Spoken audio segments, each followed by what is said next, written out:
ವೀಕ್ಷಕರೇ, ಇತ್ತೀಚಿನ ದಿನಗಳಲ್ಲಿ ಖ್ಯಾತ ನಟ ನಟಿಯರು ಅನಾರೋಗ್ಯದಿಂದ ಆಸ್ಪತ್ರೆಗೆ ದಾಖಲಾಗಿ ಸಾವನ್ನಪ್ಪುತ್ತಿರುವ ಸಂಖ್ಯೆ ಹೆಚ್ಚಾಗುತ್ತಲೇ ಇದೆ.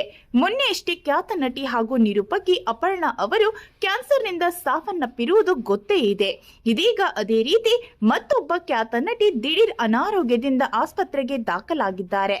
ಹಾಗಾದ್ರೆ ಯಾರದು ನಟಿ ಮತ್ತು ಇವರ ಸ್ಥಿತಿಯ ಬಗ್ಗೆ ವೈದ್ಯರು ಹೇಳಿದ್ದೇನು ಎಂಬ ಸಂಪೂರ್ಣ ಮಾಹಿತಿಯನ್ನು ಈ ವಿಡಿಯೋದಲ್ಲಿ ನೋಡೋಣ ಬನ್ನಿ.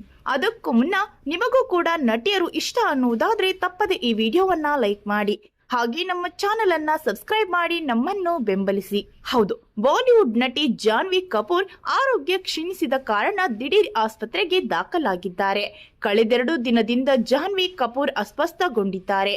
ಆದರೆ ಇಂದು ಜಾನ್ವಿ ಆರೋಗ್ಯ ಮತ್ತಷ್ಟು ಕ್ಷೀಣಿಸಿದ ಕಾರಣ ತಂದೆ ಬೋನಿ ಕಪೂರ್ ತಕ್ಷಣವೇ ಆಸ್ಪತ್ರೆಗೆ ದಾಖಲಿಸಿದ್ದಾರೆ. ಫುಡ್ ಪಾಯ್ಸನ್ ಕಾರಣದಿಂದ ಜಾನ್ವಿ ಆರೋಗ್ಯ ಹದಗೆಟ್ಟಿದೆ. ಹೀಗಾಗಿ ಆಸ್ಪತ್ರೆಗೆ ದಾಖಲಿಸಲಾಗಿದೆ.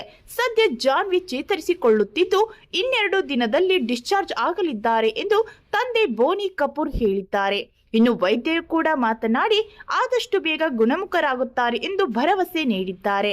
ನಟಿ ಜಾನ್ವಿ ಬೇಗ ಚೇತರಿಸಿಕೊಳ್ಳಲಿ ಅಂತ ಸಾಕಷ್ಟು ಜನರು ಹಾರೈಸುತ್ತಿದ್ದಾರೆ. ನೀವು ಕೂಡ ನಟಿ ಬೇಗ ಗುಣಮುಖರಾಗಲಿ ಎಂದು ಗೆಟ್ ವೆಲ್ ಸೂನ್ ಅಂತ ಕಮೆಂಟ್ ಮಾಡಿ. ಧನ್ಯವಾದಗಳು.